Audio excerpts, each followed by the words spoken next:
Good evening and good morning, ladies and gentlemen.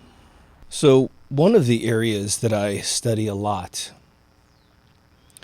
when I analyze history, and most importantly, recent history, talking about the last 100 years of whatever country you live in, for me it's America, obviously, is to look at the curves of progress and the curves of the degradation of progress that seem to occur in our countries that we're completely aware of, although, you got your young people feeling very enthusiastic because they know no other world, and then you got the older folks of all ages looking back on their era and they're going, holy shit, we screwed up our country, right? Where America is utterly littered with that history over the last, 119 years, going back to the year 1900. And what I'm going to cover in this episode has to do with sort of a catch-22, almost a ironic reality to societies. That the tougher it is to live in a particular society, meaning you don't have amenities, you don't, maybe even have running water. There's a piece of history I studied from some German professors that were publishing their lectures online, and it was dealing with vaccinations and how insane they are and all this. It was just being taught over there. It was just great. But one of the things that was mentioned in this course was that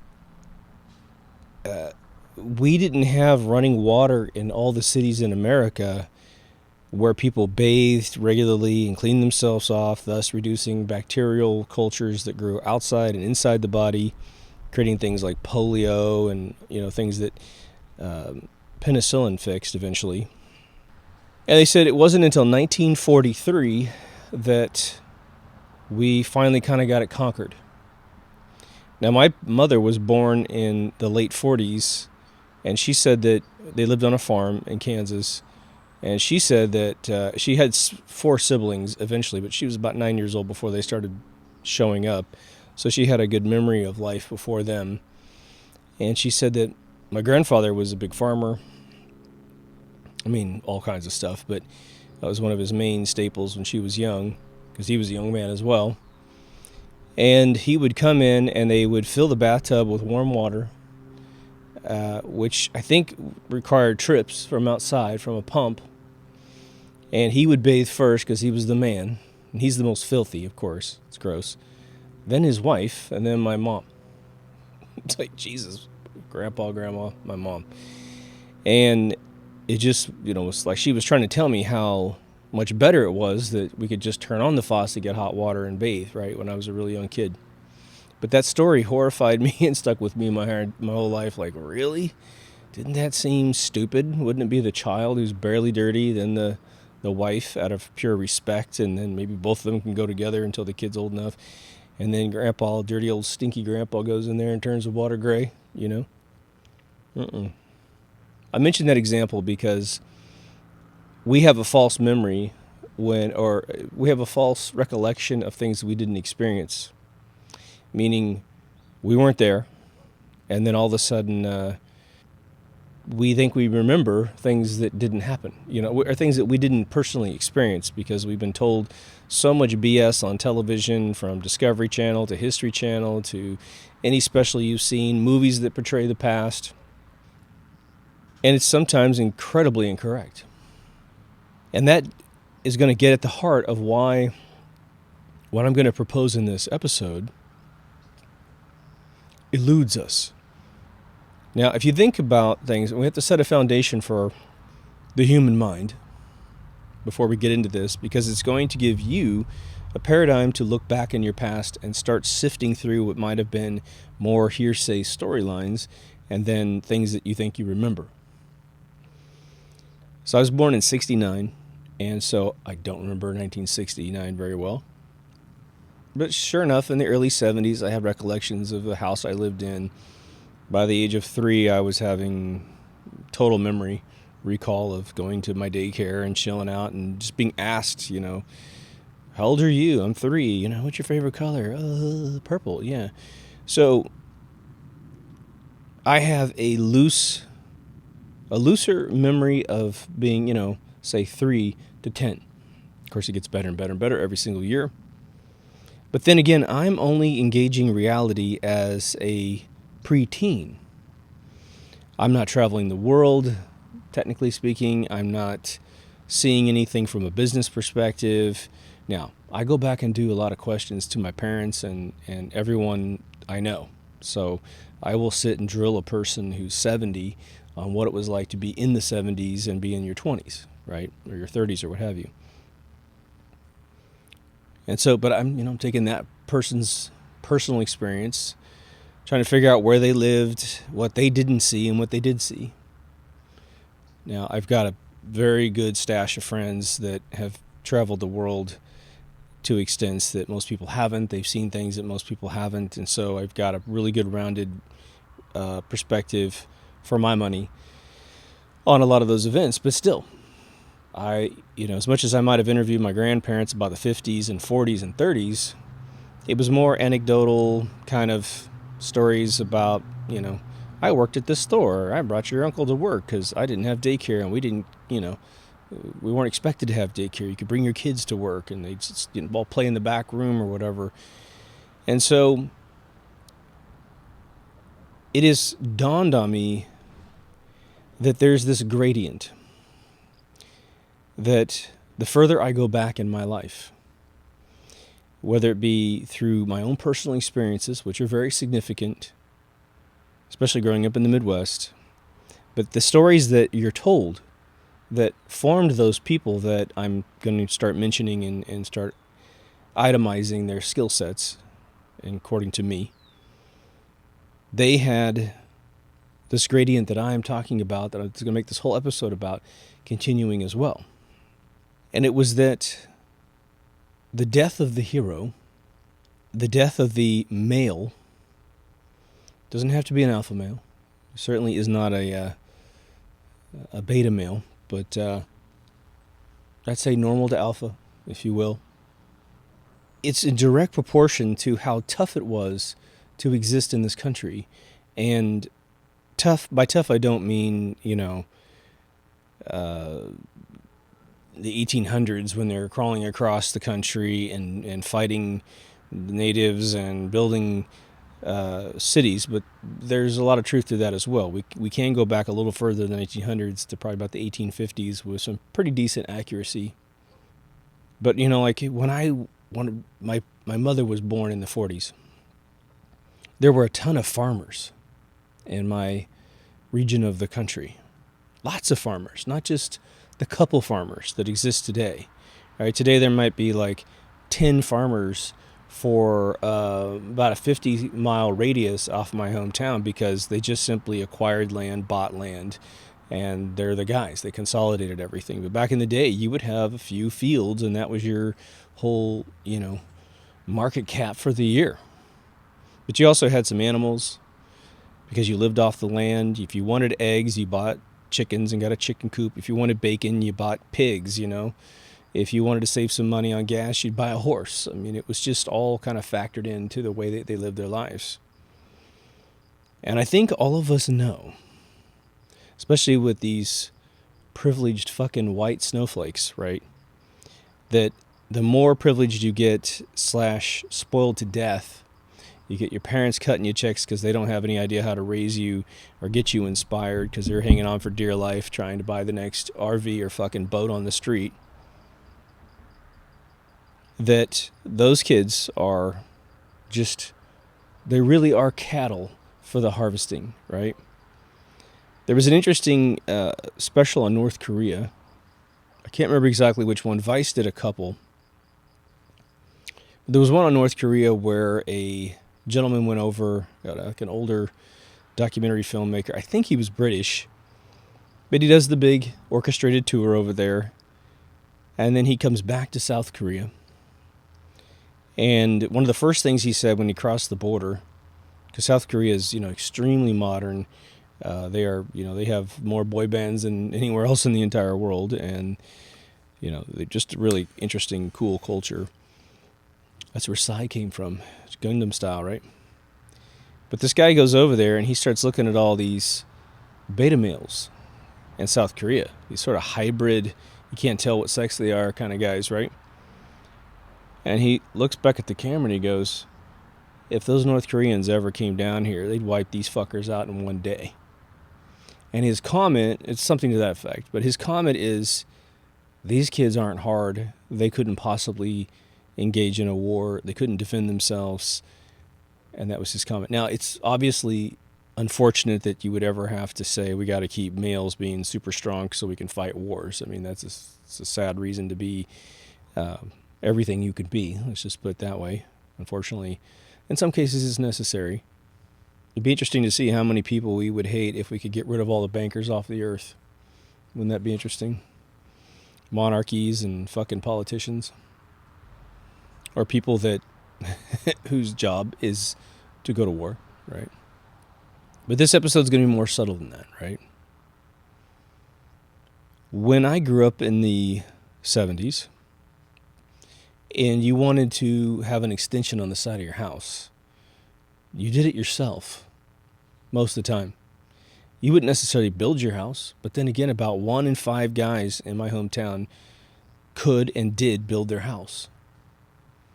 They bought a plot of land. They just quit work for so many months, and it was like fucking magic. These guys would just go buy lumber, go rent a backhoe, and they contract a little bit of it out. They wouldn't pour their own cement necessarily, although probably about a third of the time they would. And it was just amazing. And these guys, I had my best friend who died of cancer in about 2002. He was at least 10 years older than me.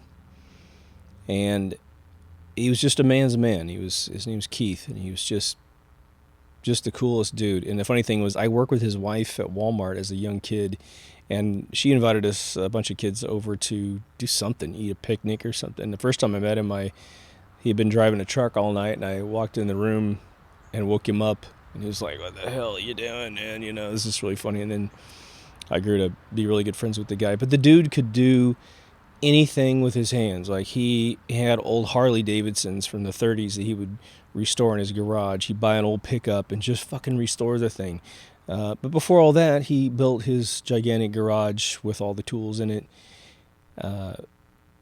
And you're sitting there, because I remember asking him, I said, you just built that garage, right? It's big fucking garage, probably 30 or 40 feet square, real big rooftop. And he goes, yeah, I did that. I'm like, well, like, how did you know how to do that? It's like, you didn't say you knew how to do this. It's not quite a house, but the guy could probably do that too. And he said, I just picked it up, man, when I was young. I just hung out with old guys that did this, or guys that did this, and I picked up how to do all this. Now, we all went to high school and junior high, in junior high and my junior high, you had to build the corner of a house. There was like a team of like 3 or 4 of us, and they broke the whole class apart. But we built the foundation. We didn't do cement, but we built the whole, wall with I think a window on one side, and then we had to build a rooftop and put the shingles on it and stuff. So we've all had a crash course, but pulling it all together is something different. I asked him how he figured out how to restore an old Harley. Well, I just picked it up. Everything, he just picked it up. And he's like one of, I don't know, out of 10,000 people living in my hometown, I would wager in 1975 you have at least 5,000 guys in the town, and 2,500 could probably do everything this dude did.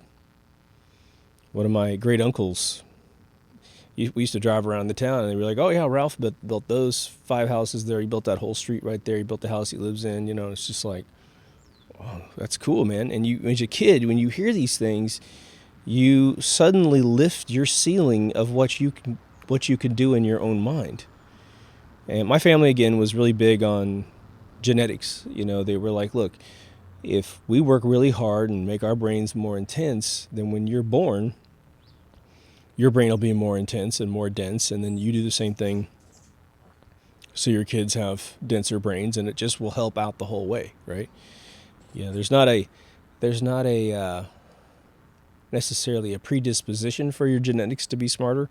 It's just when you're not oppressed and education is accessible, then you can read and learn and pass things down word of mouth, and your brain for any race on earth will get more dense, and therefore the children get more dense. And as long as you keep raising your children into these new paradigms, which is a part of this episode, you will have a distinct advantage over other families that don't pay attention to any of this stuff, right?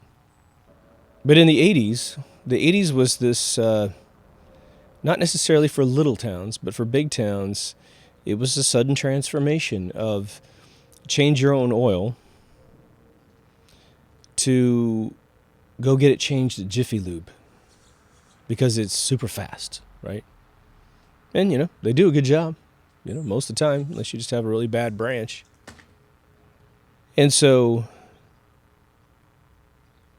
as well as I do, society is now subbing everything out. Some people don't even go to the grocery store anymore. They have it brought to them,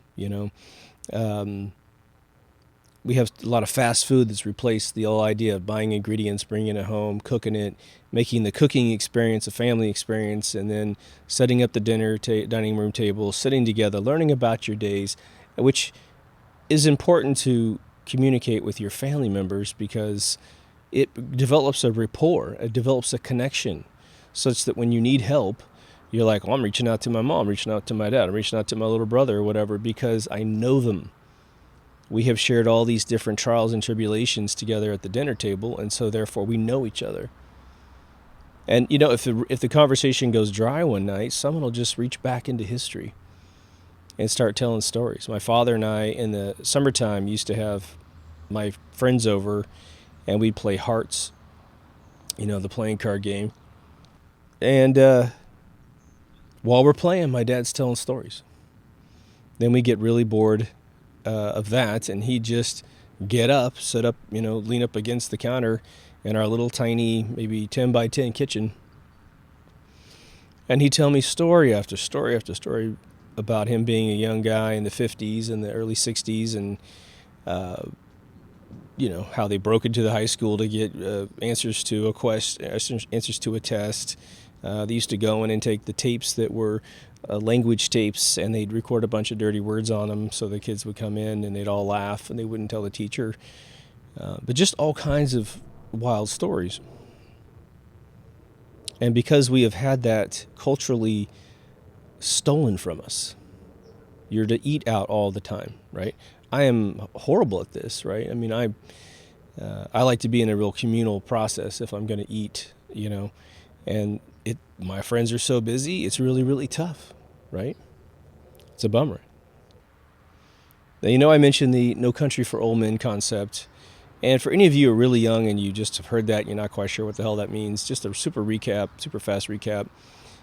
It's when you get old enough that the only thing that you respect and like about society is the way it used to be. And so your country ceases to become anything you're proud of because it changes so much that you're not proud of it anymore, so you have no country, and for an old man, right? So that's the way that statement goes, in a very butchered paraphrase. We have an absence of heroes, and heroes are, by the way, one of the listeners made a great point that, what was it, Tina Turner's song she did for Road Warrior, which is not done for Road Warrior, it's sold to the movie for Road Warrior to play, which is, we don't need another hero. What a shitty thing to say. Yeah, we always need heroes, and we need them to be reborn constantly, because a hero to the 70s is trying to solve 70s problems.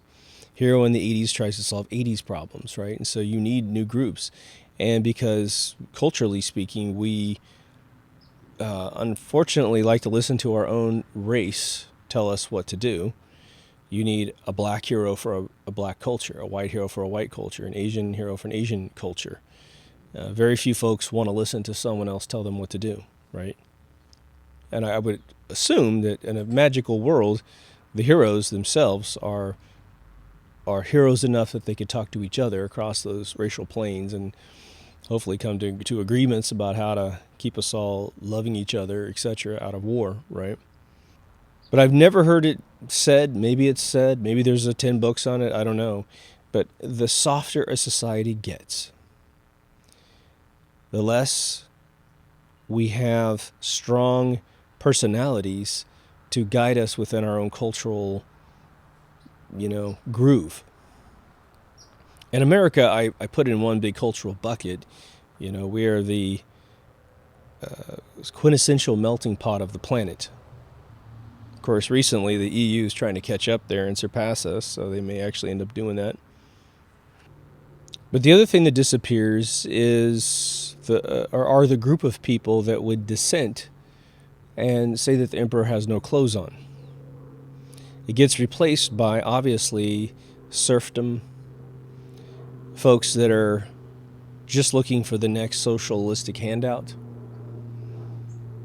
And, if you're selling socialism, you're trying to find the stupidest humans on planet Earth, right? Or, I should say, in many cases, I think American citizens that go for socialism, we can just call them stupid, right? They've been taught better, they were raised better, but now they're failures, and so they want socialism to be their fucking, mommy and daddy and pay all their bills for them. When you go South America, you're talking about ignorant people that simply have never enjoyed democracy. They've been inside usually dictatorships, and so coming to our more free, less dictator socialism is just the next best thing. So I don't blame them for wanting those relief valves, right?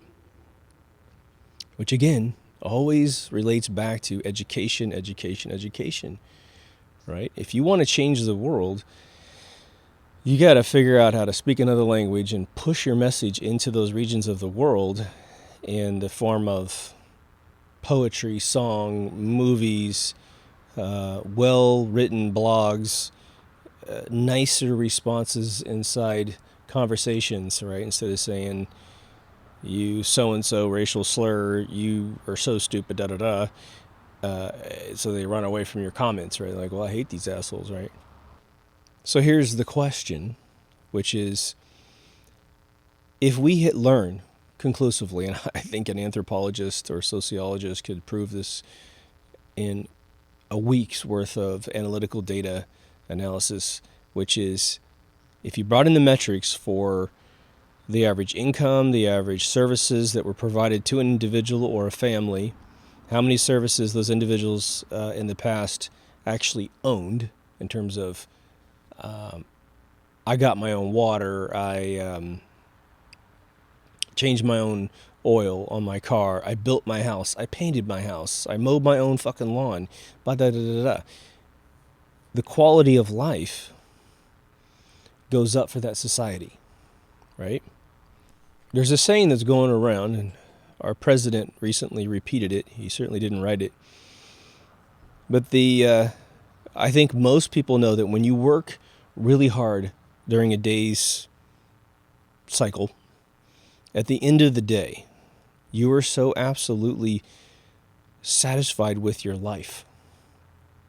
And I mean, it could be in a normal circumstance, you're an accountant, you're some technician doing all kinds of little fiddly work, and your buddy says, hey, will you help me, shingle my roof? Will you help me clean up my house or fix my car?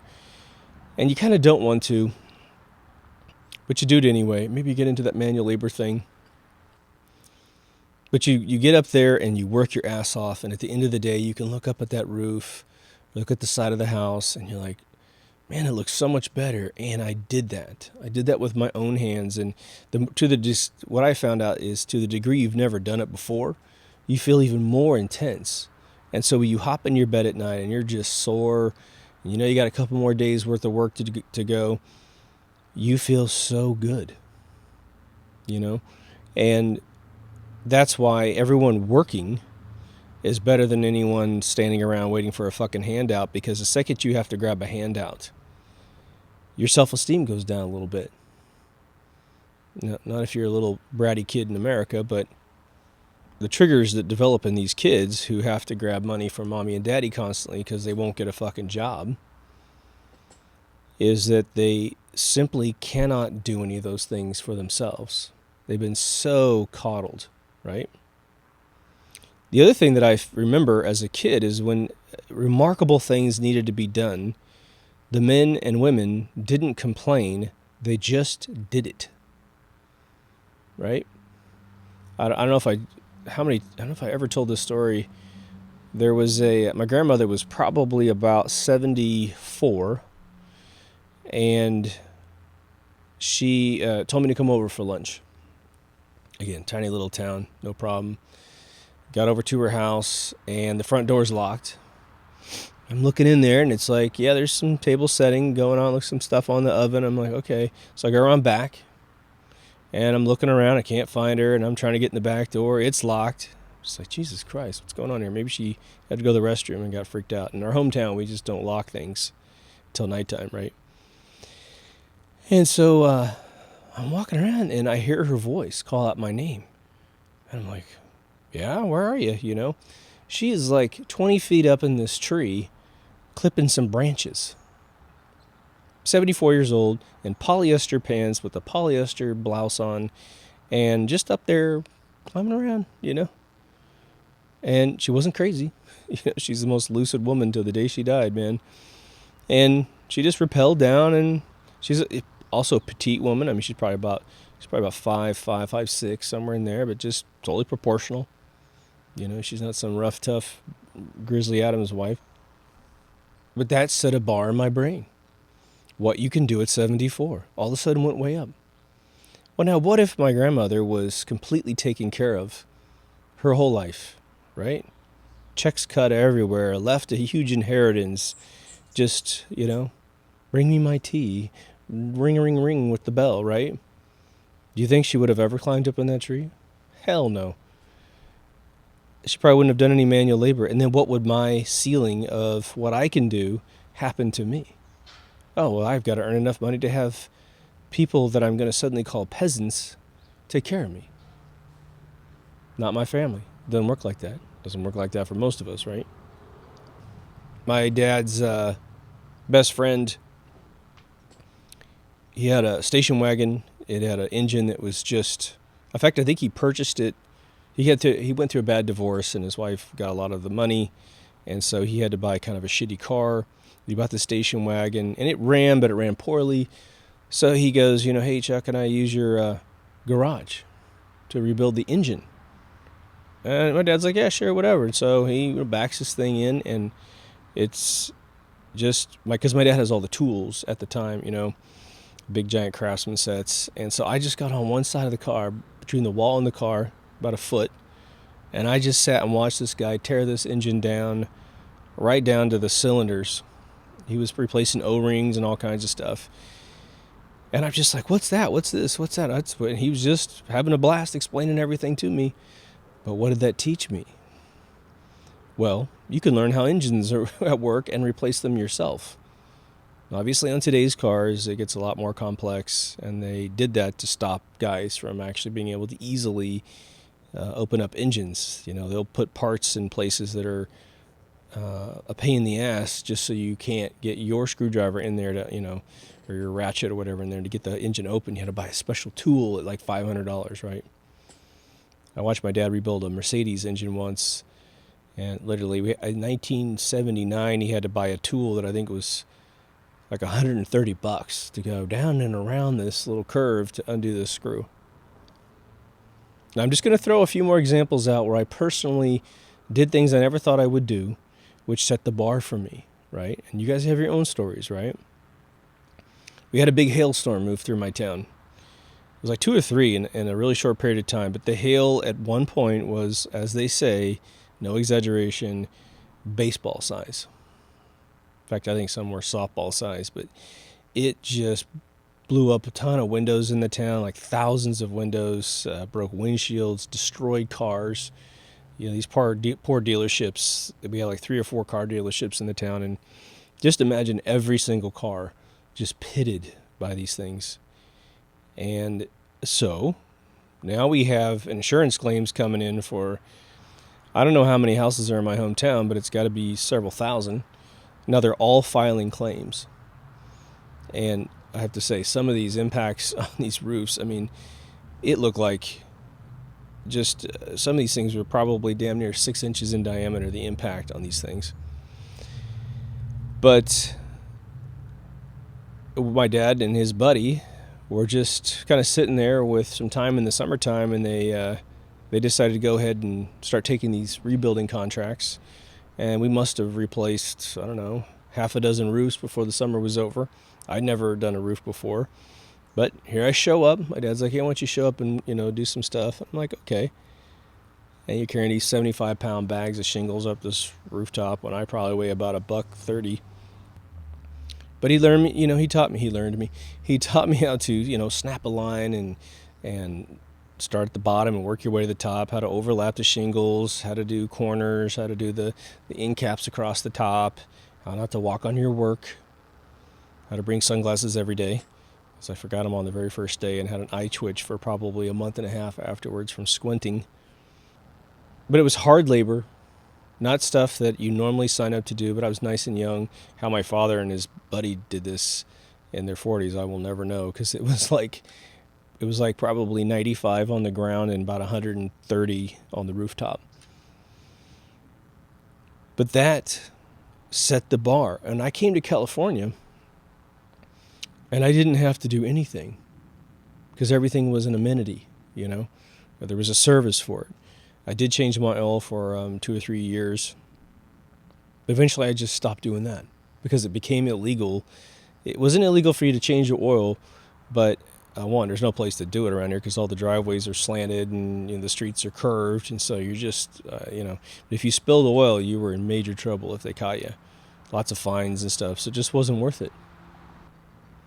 But when I travel back to my hometown for a reunion or just to chill out, and then I come back to California, it's an interesting change in the conversation. In Kansas, I hear people to this day. And if I was eating lunch today in my hometown, I would overhear conversations about people repairing their houses, repairing their cars, changing the oil, doing anything, helping each other out, right? But if I come back to California, it's all about the complaint of scheduling an appointment to have everyone do it for you. Well, now look where we are. We're in 2019. The Great Awakening is in full effect. And sort of the intellectual heroes that we have now are you guys, you truthers.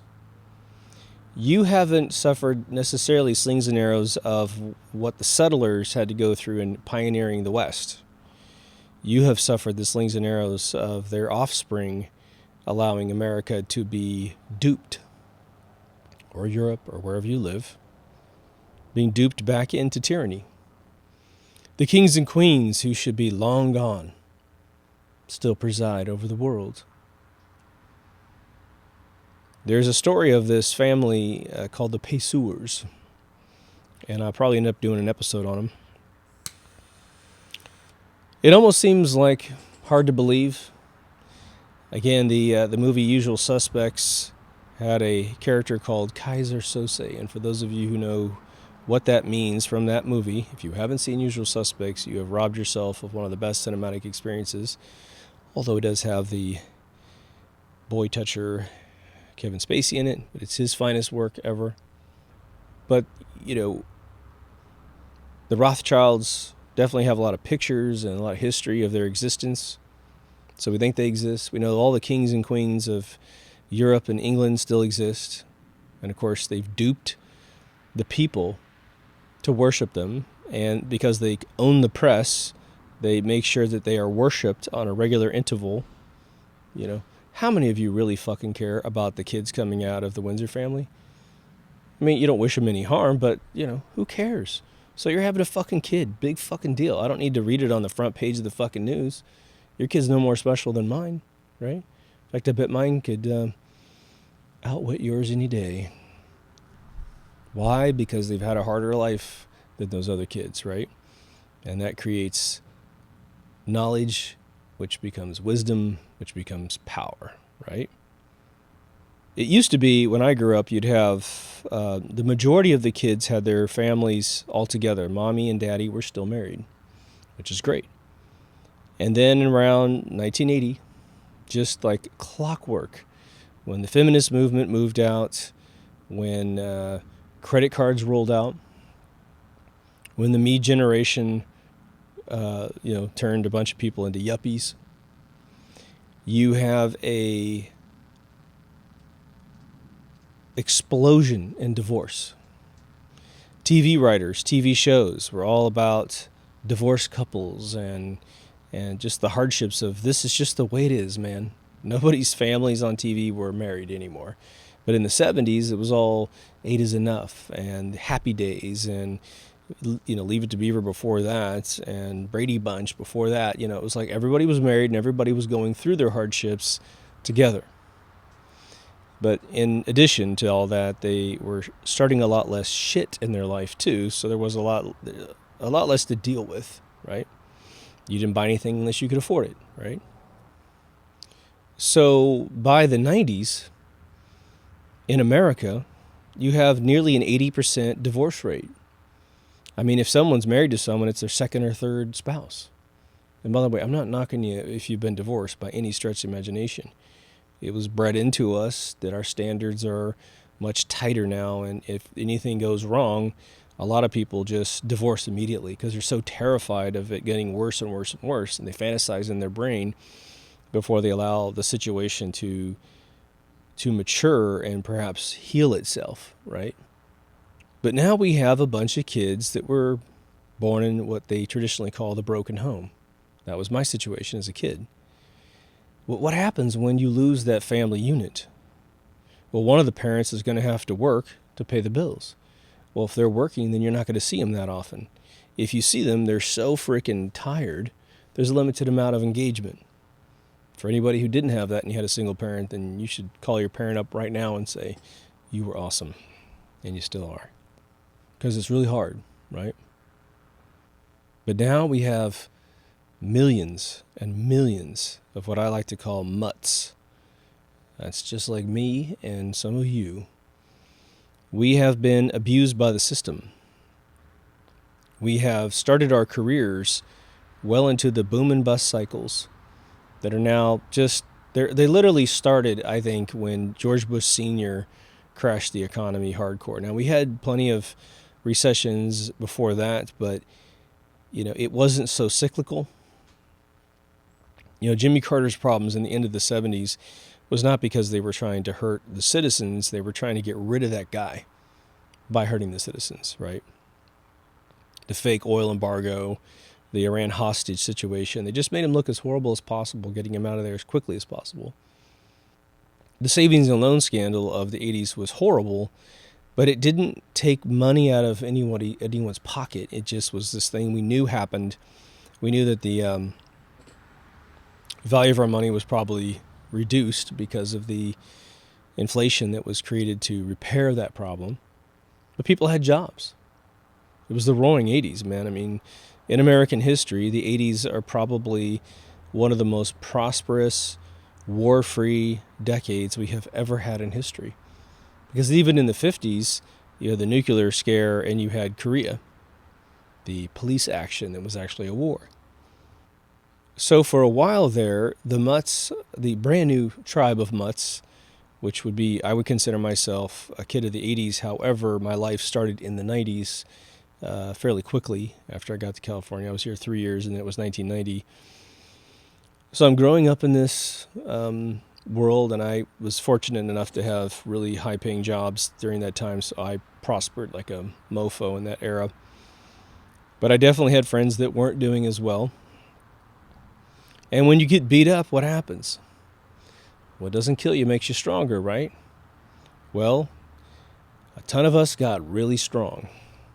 Now, unfortunately, at the same time, the mentorship was at an absolute all-time minimum because the parents, again, were all split up, and therefore your parental unit that would normally mentor you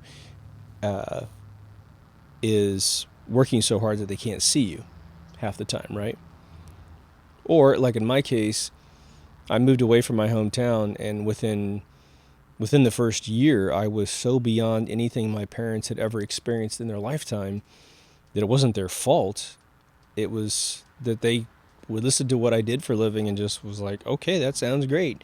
Not exactly sure what that is, but that's great. So you can do that accidentally as well. But now we've all been abused for at least 25, nearly 30 years. There's varying levels of ages in those generations, but this is why we're waking up. Because why? We're mad as hell and we're not going to take it anymore, right? If any of you haven't seen the movie Network, you must see it. It will blow your mind, and make sure and get to the end of the movie, because there's a speech at the end of the movie that will blow your mind, that someone wrote it back in the 70s, that someone greenlit the script, and that it was spoken so clearly about how we are controlled as citizens of the United States and probably most of Europe. I won't ruin it for you. I'll let you see it yourself. But what is the big thing now? I'll give you an example of where I'm going next. We know now, without a shadow of a doubt, that wireless technology promotes all kinds of horrible things in the human body. Even low amperage, low frequency waves. The Generation 4 and Generation 5 cell towers, the Generation 5 cell towers are going to increase this damage to the human body on a level that is going to be epidemic. It's going to be looked at, I think, in hopefully a lot sooner than later. But if it's the same thing as cigarettes in the 20th century, we're looking at another 30, 40 years before the telecommunications companies are absolutely sued out of existence. They won't have enough money to pay for the damages that they will be doing to humanity. And it's already starting. But, wireless technology promotes things like leukemia. I just learned recently that it actually promotes, and has been proven to create diabetic statuses in the human body because it messes with the blood sugar levels. Nuts. I'm hoping that smoking cigars, which does regulate my blood sugar levels, is a little defense mechanism. We can fantasize about that, can't we? But now if I go up to any person in the world and said, okay, wireless technology is completely bad for you. We need to outlaw it as quickly as possible until we can come up with a safe alternative. But we need to get rid of it now because it is happening to your body while you're asleep, while you're awake, wherever you are in the world, unless you go off to a remote island. But even remote islands have cell phone towers now, right? Would anyone agree with me? Well, a few of you would. But 99.9% of the world is going to say, no way. Well, if it creates cancer, I'd already be dead of cancer. If it creates a diabetic, I'd already be dead of a diabetes, I have friends of mine that eat a lot of shitty food, and I've warned them that this stuff causes cancer and you shouldn't be consuming it. And they gave me that line, well, if it's going to cause cancer, we already have it by now. And now some of them are dying of cancer. And the food is still in the refrigerator or in the cupboard. Just like, it's a weird thing that people just want their vices so bad that they're willing to die for them. But they'll tell you right to your face, I don't want to die, I want to live, I want to miss everything. It's like, well, act like it, man. Act like you care. But nobody would agree to get rid of cell phones, would they? No one's going to want to have a router with an Ethernet cable in their house, right? They're, I don't know, they probably don't care about the smart meter on the side of the house because they don't want the meter guy to come back and, come into your yard every week to read it. It's pretty amazing how that used to be the case just recently. And so we're kind of doomed because the overall masses are, let's face it, some pretty stupid motherfuckers, aren't they? It's really sad. So we are chained to them because they don't care. Now, some people are ignorant about it because no one's ever told them, which is why you have to tell everyone that you know about these things and do it very gentle. You might just say the old-fashioned lead-in, well, I read this really interesting article today, and it said this, and this, and this. And maybe you did read that article, and maybe you didn't.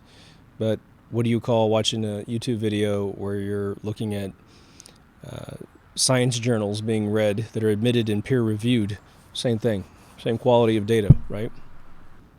So we don't want to go backwards in our luxury table and our amenity table. We want to keep everything that we have and just, I guess, pray for the best.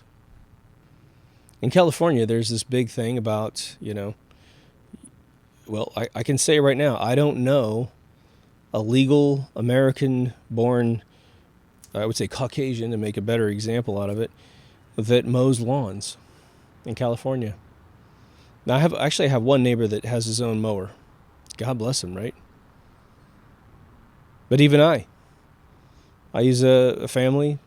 I don't know their status necessarily. They do a great job. I know the previous group that I let go of, they spoke so little English that I had a hard time pointing out things, which is why my yard went to shit. Because they just go, yeah, oh, totally, I get it. And then they fucking do whatever they wanted to do. So we have to find a solution, in my opinion, before let's put it this way. I would like to find a solution before we go nosediving straight into the ground. And I think that the thing that we have to remember, in my opinion, is the nosedive is being orchestrated. Now, there's some things that are orchestrated, like, moving Walmarts into every single little town in America and just bleeding the fucking place dry. And they don't give a shit if the Walmart does well. They just want everyone to be out of their own business and to forget how to do that, right? I have my own little theory. I call it the 3-generation rule, and I'm sure other people have mentioned this in time. I haven't heard anyone talk about it, but in my opinion, it is nearly impossible to carry your family traditions and qualities and skill sets 3 generations. I think that it is now in 2019 in America almost impossible to go 2 generations. Now, we all know of these families that have taken it 4 generations, and sometimes they usually skip one. But truly sticking with a particular skill set that the family perfects is rough. I have an Italian buddy of mine. His family owns 65 pizzerias between Jersey and New York City. Legendary pizza, legendary food, but I'm telling you, the pizza was, it was unbelievable. He was the firstborn American generation of his father. And he was sent to California to start the chain here in California because Sbarro's was killing them in the East Coast. That horrible cardboard pizza was killing this amazing New York pizza, Brooklyn-style pizza. And so he came out here and he opened up a couple pizzerias, brought the family yeast out here, and had all the pepperoni shipped from New York. I even think they had water shipped out from New York. And I happened to bump into his food and literally had a religious experience taking a bite out of a piece of pizza. And I mean a religious experience. And I've seen it with several of his patrons before he had to close down. But then eventually he partnered with a guy who tanked one of the pizza joints, but they were linked through the tax code to both of them. And so because he screwed up his taxes, they came and seized my buddy's property in the middle of the night. He came to his restaurant with chains on the fucking door. It's over, man. That pizza may never be made. Suppose he has a cousin in Glendale I need to go taste, but hopefully that cousin pulls it off. But we're not even at the 3rd generation, and the heartbeat of that amazing creation is gone. By the way, if anybody wants that recipe, he's willing to start a franchise wherever the hell you are. I would just love to eat it again. So then we have to ask the reverse question. Is it okay if we create a completely automated society where we don't have to do anything? It's the third act of WALL-E. We're on floaty chairs. We have no more bones that connect to each other in our bodies. We have very little use for bones because we just lay there and the food is put in our mouth and the chair takes care of all of our other bodily needs. Is that where we want to go? The last Star Trek movie, the utter fucking train wreck of the last Star Trek movie that was ever made, had a very interesting bad guy dialogue. I mentioned this once before in a totally different context, but let me throw it out here because I think it has a tremendous truth to it. And then we'll throw another zinger out there. But it's one of these standard, boring fucking Star Trek movies, the new ones. The old ones are awesome. But it's bad guy that wants to hurt Earth. What an original fucking thing that is. But they locate him. Actually, he doesn't really want to hurt Earth. He just wants to fuck up the whole universe and destroy it. So they go over and they get to a point where they're having a face-to-face conversation with this guy. And somebody says, "Why do you want war? Why do you want that?" And the dude said, "Well, the universe doesn't give a shit whether or not you exist or whether or not you die.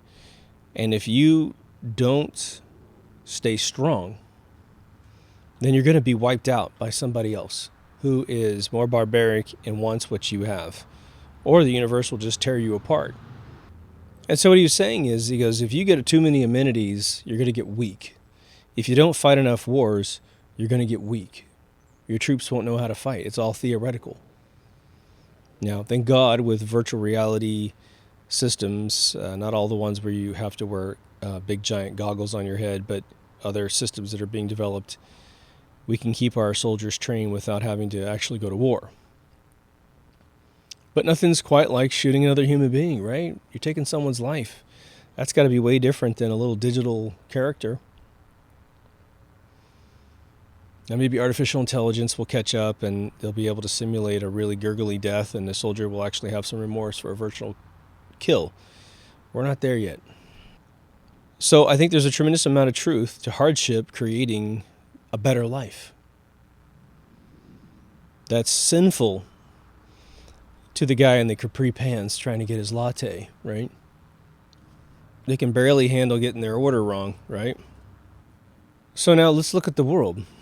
It's being run by what definitely look like some evil POSs, right? But now, what if someone's philosophy up the chain of command is simply what I'm saying? And they look at this whole thing and they go, okay, we got to toughen up our society because this world where everyone's smoking weed and sitting at home marathoning shows and not going to work and then getting unemployed, living off of everyone who is working, right? The whole joke with socialism is eventually you run out of other people's money. Who the fuck's going to, make food and build shelters? Who's going to work anymore if the whole thing turns into everyone sit at home? It doesn't work. Even in the apocalypse, you got to work. In fact, you got to work a shitload harder than you do right now, right? But what if they're trying to toughen up societies by creating these ridiculous, chaos-ridden situations? I hate to give them any fuel to create a narrative. At one point, when I couldn't figure out the Arab invasion of Europe and why Europe would ever allow such a thing, right? There's all kinds of theories. There's a theory because, they're military-level males who are not bringing wives with them in most cases, which is why they're raping the shit out of everybody in Europe. But even the European police, right? Imagine you swear an oath to protect your people, and the European police allow themselves to be told not to serve justice against someone who just raped a kid. The judges are all manipulated so that they let these people off under religious pretenses. Are you kidding me? Right? It's happening everywhere. If you report where a sanctuary city is in England, they can come to your fucking house and arrest you and put you in jail for a hate crime or something, right? It's out of control in Europe, man. But thank God those fucking yellow vests are fighting back. Vive la France, baby. But at one point I had this bizarre feeling that, imagine like an Eyes Wide Shut party without as much sex and it's maybe I should say something like a Bohemian Grove, or I can't really picture it in a Bilderberg meeting because that's a little too invaded by outside resources, but some really weird coveted meeting where you have those clubs like Club 300 and the Club of Rome and just a bunch of different groups getting together, but they're literally like one of each of the various regions of the world being represented. And they just simply do some math, or they flip a fucking coin, or whatever it is, and they decide that whoever wins this little straw pulling game, your race is going to get a gigantic boost. Or maybe you even just win the race war, and we all support your race spreading all over the world, and so be it. Because there can't be, maybe they decide there's too many lions in the kingdom, and there can only be one. And so they know they really can't probably convince us to do a world war, so they just do a soft push. And the Arabs won. And so they're like, okay, this is going to be a 100, 200 year thing, but we're going to push all of you guys around the world. You Arab leaders, you're to teach your folks to screw, get a bunch of kids going. Your way of law, your Sharia law, is going to be the way of the world. It's going to take a while to peel all of that equality out of people's hands, but it'll happen. Don't worry about it, because you're just going to outnumber everybody. We'll do everything we can to pump Planned Parenthood, the eugenics group that is anything. Planned Parenthood basically stops parenthood, right? That's its whole fucking purpose. Passing out birth control, free abortions, all this other stuff. It's basically to keep you from doing that. And I know some of you ladies use it because it's a very inexpensive way to get health care, and I don't blame you for that at all. I don't blame anyone for using contraceptive. I'm just saying that it's not a... It should be called like, planned birth control. That's what it should be called, right? Planned staying unpregnant. That's what it should be called, right? But what if it was just that simple? It's just that simple. And at the same time, they know that they're going to create a lot of hardship around the world because of all the differences and the wars that will eventually break out, because at some point, everyone's going to pop. But what's going to happen? If anything popped, it's like that North Korean documentary I told you about. These kids coming out of the Middle East have lived in towns with fucking sorties going over their towns and bombing the shit out of like their neighbors and their uncles and their fathers, and weddings going home, after the ceremony, everybody dying. They have seen things that no first world kid has ever seen, things I have never seen in my life. I've never been sitting in my house and a 1,000-pound missile blows up the building across the street because there's some suspected terrorists there because they want to fight for their own country, right? They're insurgents in their own country. I love it. So these kids are hardened. They're battle hardened. They are super mutts, right? As we were describing ourselves previously. So, man, they can grab an AK-47 and empty the clip and their brains are completely normal. Whereas we would be all panicky and crazy, like, what are we doing? Can you believe I'm shooting things in my own hometown? It's never happened before. Not these kids. Because women have very little equality in those societies, there's not a kind of alpha omega negotiation for what the family does or what the father does, because there is no participation from the female. She can't turn down sex or she'll get killed. She can't disobey her man or she can get killed. And once that Sharia law moves in, woohoo, right? I don't mean to turn it into that subject, but those are just some examples of, I think, hardships that might be coming.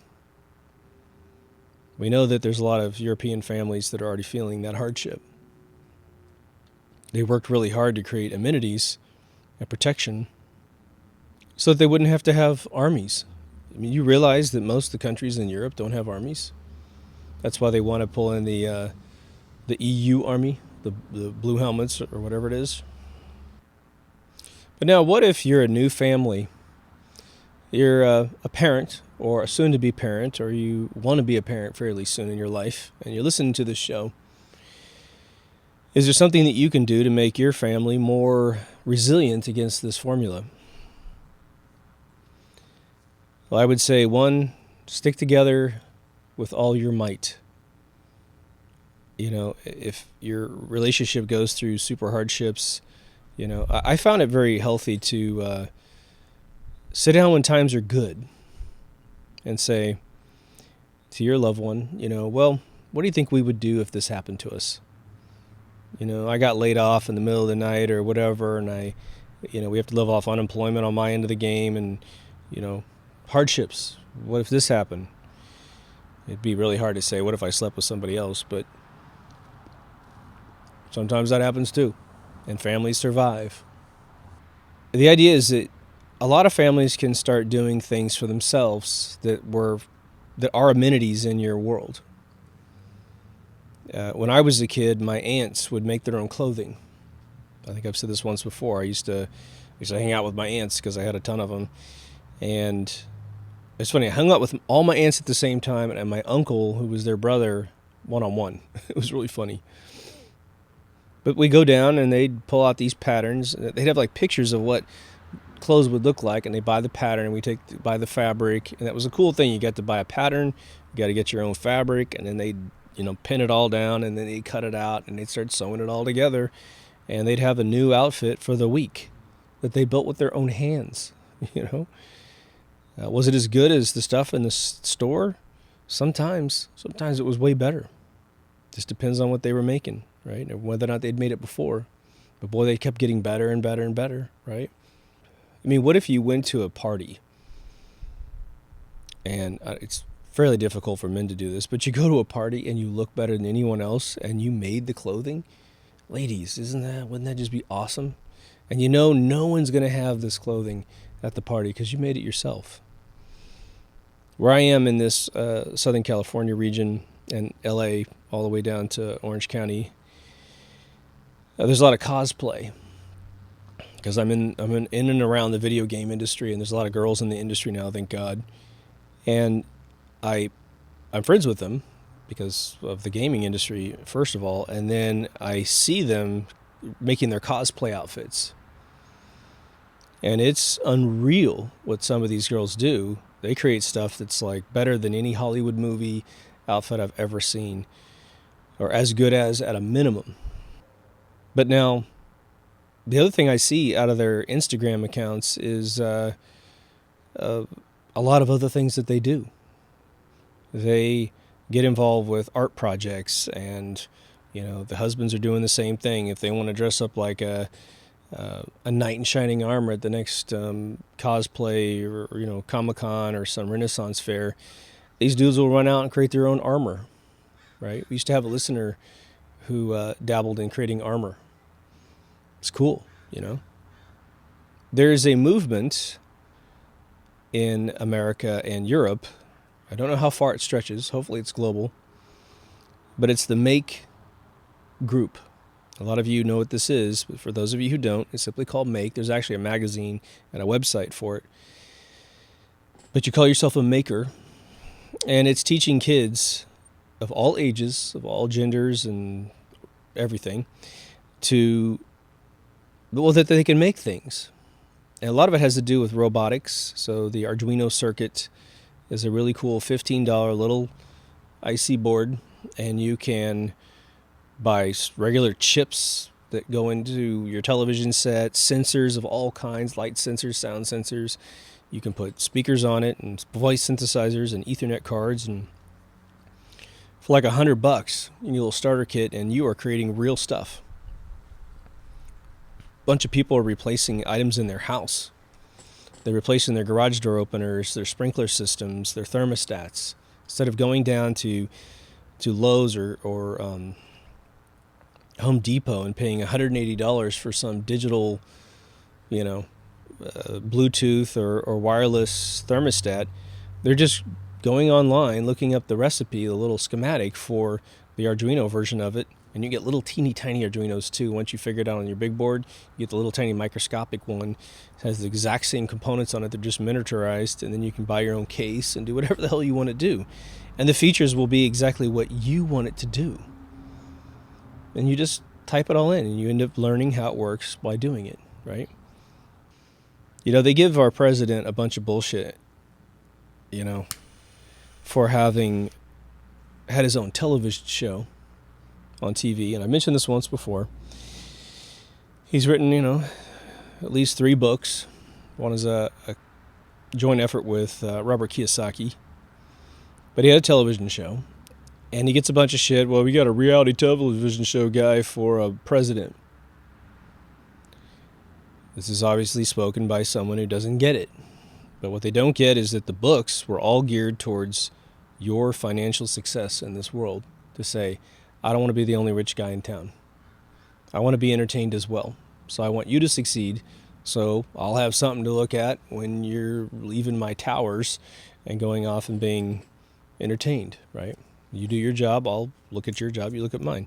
And then the television show, what was it about? It's called The Apprentice. Well, what is it about? It's a reality show that teaches people that starting your own business requires serious tenacity, a fair amount of intelligence, and, it just taught the archetype which has been lost in this country.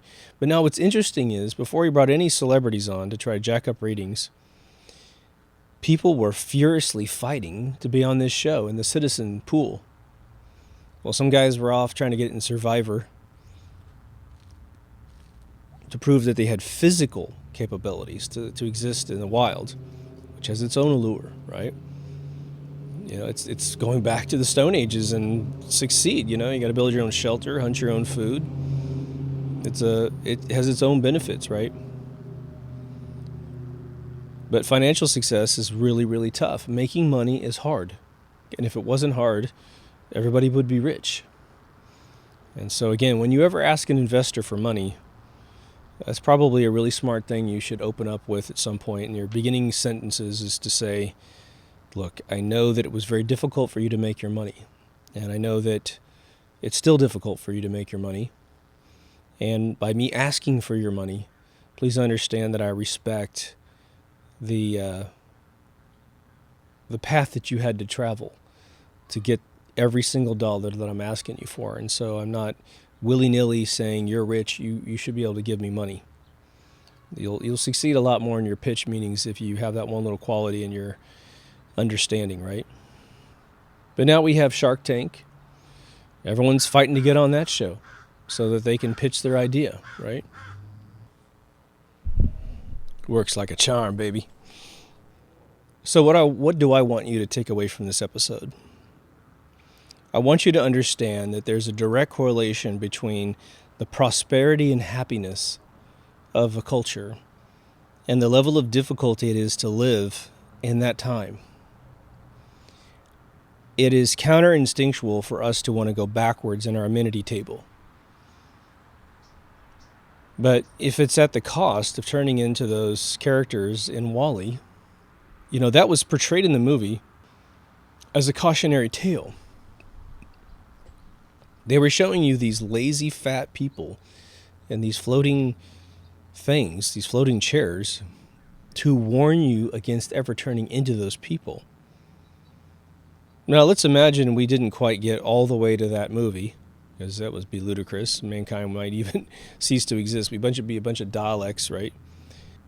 But what would we do if we found out that we had been pampering ourselves so much that it almost gets to the point where, Skynet's going to happen, that robots are actually the next logical life form on this planet, or you pick an insect or pick an animal, and they're supposed to be the next super hyper intelligent being who's actually still working for a living, right?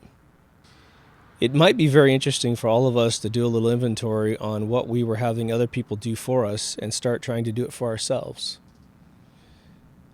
For instance, I had a lot of skill sets as a kid because, one, I was an only child and I was bored to death, but there wasn't any other show in town unless I made the show myself. So I learned art at a really early level, really early age, and got extremely good at it. When that it almost became boring at the same time that I started learning how to program a computer. And of course, I was walking into arcades from 1978 to, whenever, in the 90s when it stopped being something that existed. But by the time it was like 1982, and my uncle starts teaching me how to program and draw and binary and all this other shit. I was like 11 years old. And it was super duper exciting because I wanted to make my own games. And now I had the art background to draw on graph paper. I had the binary translation technique to turn a bunch of blocks into art, and I knew how to layer them on top of each other to create multiple colors for a single sprite. And then programming was programming, right? And back in the day, you could load a game that you loved and then hit a break sequence at the beginning and then hit list, and you could look at the code that actually made that game possible. And so you learned by looking under the hood. And I had a great mentor whose also his name's Keith, different guy.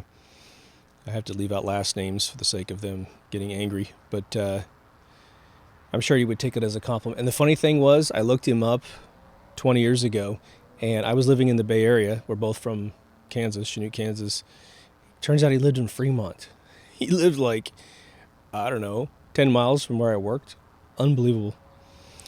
But this guy was a super genius, and I mean, this guy built his own voice synthesizer and voice recognition system on a TRS 80 computer, the all-in-one unit that was a more professional unit, and then he ported it to the Apple II, and these computers have like 64K.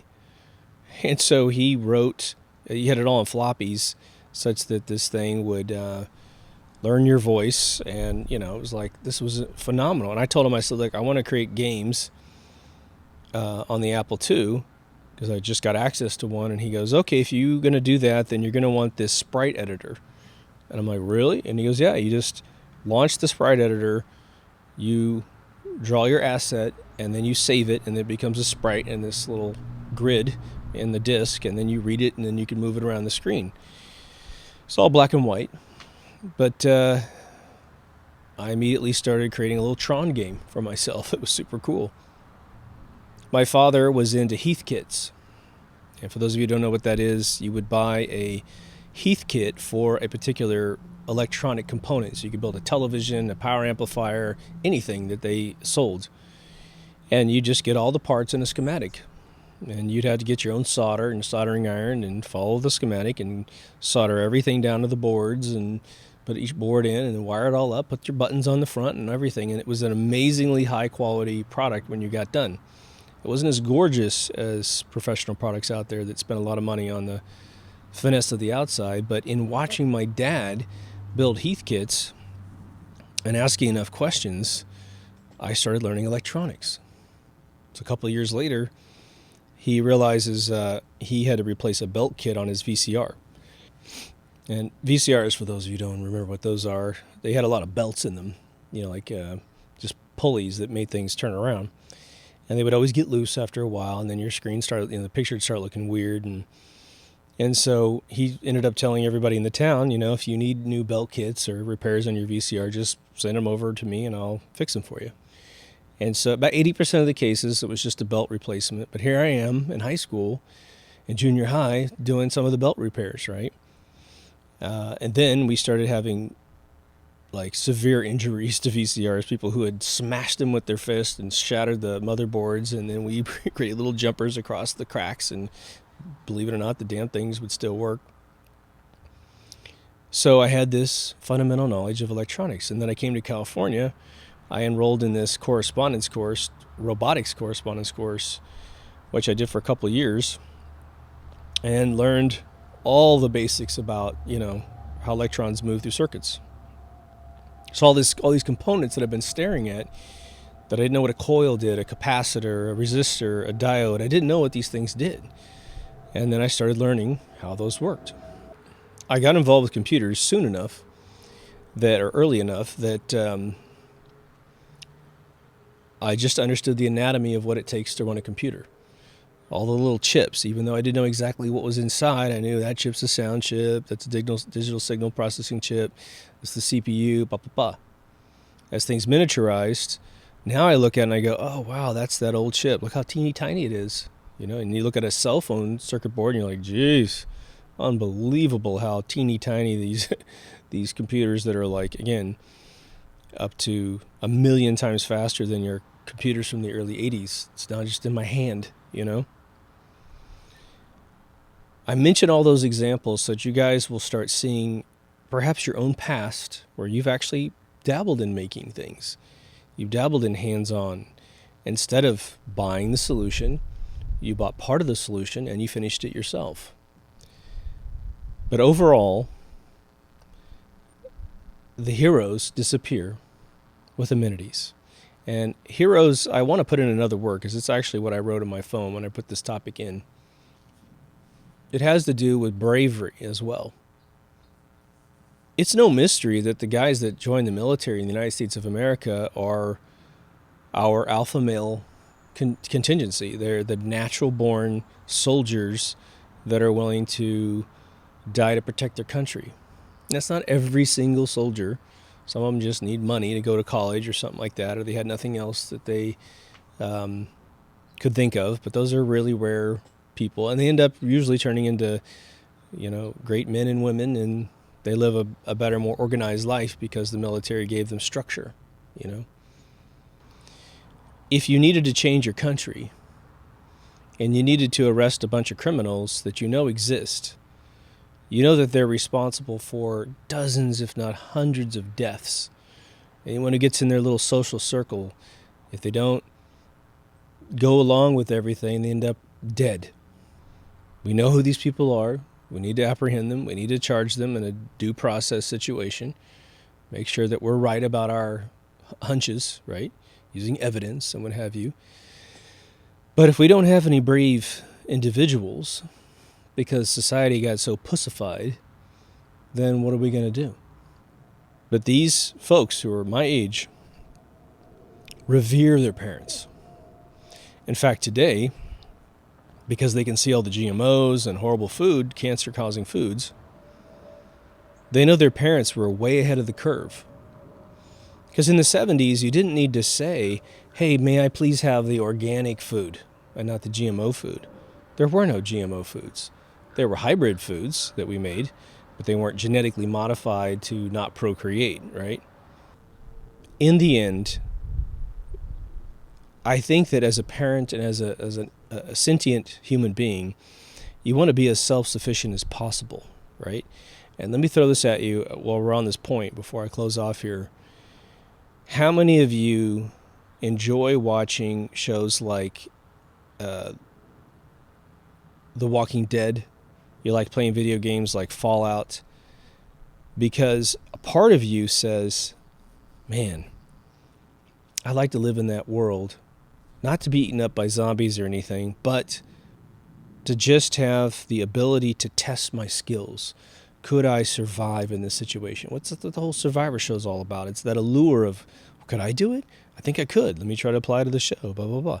And there's that allure that you have to go onto a reality show or envision yourself in a fictional show on TV or a video game to get this. I think a lot of preppers are getting off on the idea that there will be some sort of apocalypse and they're going to be able to survive. No more taxes, no more bills, no more police. You're just in the woods shooting deer and eating your venison at night, right? There's an allure. And you don't need an apocalypse. You don't need a video game or a television show to start taking back the things that you're relying on other people for. Is it more work? Yeah, of course it is. Is it more satisfying? Oh, of course it is. How many times have you seen the surveillance video of someone robbing a liquor store? And you have one of two things happen, or both. One, the clerk has been a clerk at a convenience store for 20 years. He's got a revolver underneath the counter. He's not supposed to have it there, but maybe he does. Maybe he's a gun permit, dude. And the kid comes in and points a gun in just that way that makes you think he's never done this before. Or some people just don't give a shit. They just grab that fucking revolver and put it right in their face, or take the gun out of the other dude's hand. Or the other scenario is there's a cop, an off-duty police officer who's carrying, and he's just in the back of the store, and the front store is getting robbed. I just saw one the other day where there was a kid who tried to rob a convenience store, and there were 2 cops in this place, and they descended on this kid in seconds, man, and he just shit all over himself. It was over, baby. But why? Because there were 2 heroes there. What made them heroes? Well, they've been through the eye of the needle of law enforcement, or they've been through the eye of the needle of running a convenience store and being robbed in the past, and they just simply said, I'm not taking this shit anymore. Now, again, the Q movement, it's a very real movement. Whether or not Q is real or not, we're all waiting to see. He seems to be a pretty bad gypsy teller at this point, but for whatever reason, it's inspiring the yellow vests. They're wearing a lot of Q material. There you go. That's where an idea starts to become a reality. The Q guy, whoever they are, or whoever he is, they do an amazing job aggregating the data that proves that people have broken the law. They've become traitors and they've committed treason and sedition. Well, that gives us enough information to take our own standards of how we want our countries run, and we can fight back. We can fight back legally. We can get in the streets of Paris and burn the place down. You know, maybe some of you from Europe can tell me, but the news we're getting here is that even the police of Paris are no longer willing to go against the yellow vests, that they've had to bring in the EU army, or maybe it's the UN army or whatever it is, to get rid of these people. That's some big change, folks. When the police say, you know what, these protesters are actually right, and I'm one of them. When I take this badge off and I go home, I'm one of them. I live in the same country, and I don't want it to be this horrible socialistic thing that it's been for too long. I think it's funny that we have this movement in the world where everybody wants to be independent. Females, since the 70s, have had this desire to be independent. They don't want to be married to some guy that makes all the money, and then as soon as he divorces her to marry some young girl, because that's what culture says to do, she has no bank account, she has no skills, and so they broke that formula, and the women are like, I'm going to stay in this relationship as long as you're not an asshole, and that started making families sadly blow up. But for the ones that sustained, the guys, they're being kept in check because they can't create this dependency on themselves, right? And then extort whatever they want out of their wives, right? But isn't it funny that the irony is, in trying to be so independent, our world has become utterly dependent on services, making us all pussies, right? I think the only thing that's gone backwards is we used to be able to pull into a gas station until about 1990, and you could have full service. Someone would come out and put the gas in your car, check your oil, because we didn't change our oil every 3,500 miles like a bunch of morons. You just kept putting new oil in the car, and then about every 10,000 miles you'd clean out the pan because it has a bunch of shavings in it and some dirty old oil, but your oil burned off, and you just put more in, right? I think you feel me. I think we just need to open up discussion on this, because there's probably a billion solutions, and I've given some coarse brush movements on this. I'd be interested in your standards if they match some of the things I've talked about. Like you kept it real wherever you live and however you raised your kids and however you manage your life and your relationships, your business ventures, your working for other people ventures. For those of you who are parents and you've been able to pull out any level of success in what I'm saying and keeping the household much more manual transmission, I'd be interested. We have to start comparing notes, folks. I mean, this is a little stupid show on YouTube, but let me tell you, what I'm talking about, I think, is of utter paramount importance. Socialism never went down the throats of Americans in probably, I would say, 1985 and before. And why? Because we would look at that formula and go, what do you mean you'll take care of me? I take care of myself. I'm not some tool of the king or queen. Fuck that. That's what the Revolutionary War was for, you know? It freed the entire world, for Christ's sake. But it's because we were educated on these subjects. We felt the satisfaction of a job well done. There was no, you collect trash, and so you're a lower human being than someone that, builds cars. It was like, you do your job, I do my job. You feel good? Yeah. You want to have a beer after work? Yeah, let's do that. We're all on the same level at one point, and now we're all skewed. We have class structure now. Anyway, if you haven't been to deepthoughtsradio.com, that's where you can change feed types. So if you're coming in through video because you just found it, but you like to have it in podcast form, go there, click the podcast. There's a link to iTunes and a link to Google Play, so you can find it on whatever device you have. There's also a locked Facebook group. Again, we have just been increasing the quality of the conversations and the posts. We just have some fantastic listeners who, some post every single day, others post every other day, but we're just all over the map in a really cool, homogenous way. So what we're talking about is usually within the wheelhouse of what you like about the show. And so it's cool. We're all kind of on the same wavelength before the show existed in the first place, right? There's also a Patreon page, and for those of you who don't know what that is, you can donate $1 or up a month to the program. What you gain by doing that is that you get behind the scenes and you get to see these episodes before they're officially released on YouTube. So if you're into that early release program, that's for you. And again, you'll go there. There won't be anything on there if you're not a member of the group. But as soon as you put $1 in, you'll start to see all of the previous posts, and you'll get an idea of what you're going to get for your money. There's a store up there with a couple shirts. Knock yourself out. I need to make a season 4 shirt. Anyway, take care of yourself and someone else, and I'll see you in the next Deep Thoughts. Over now.